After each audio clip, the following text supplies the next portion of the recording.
योजनांचा फायदा घेतात. मला वाटतं this is the real help of age, real help age India. Yes, आवश्यक आहे. कारण काय की ज्येष्ठांना सन्मानाने वागणं, त्यांच्या जबाबदाऱ्या ज्या आहेत ते त्यांना सांगून आणि ज्याचा अधिकार त्यांचा आहे तो त्यांना देणं, हे हेल्प एज इंडिया. आपण चर्चा अशीच चालू ठेवूया. व्हिडिओ एका छोट्याशी विश्रांती.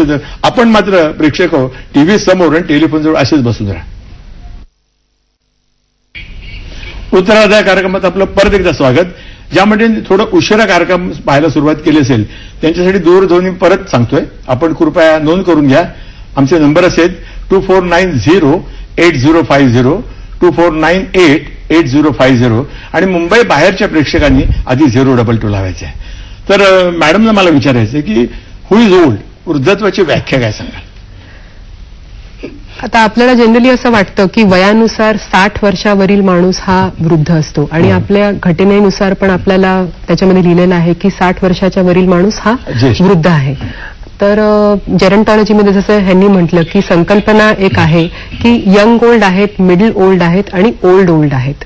तर ह्याच्यामध्ये यंग ओल्ड जे आहेत ते 60 ते 75 वर्षापर्यंत आहेत. तर ही जी लोक आहेत त्यांना ते बरेचसे इंडिपेंडंट असतात आणि स्वतःची कामं स्वतः करू शकतात. दुसरा जो घटक आहे तो आहे 75 ते 85 पर्यंत. तर या वयामध्ये कदाचित थोडे बहुत आजार होऊ शकतात, क्रॉनिक डिसीजेस होऊ शकतात.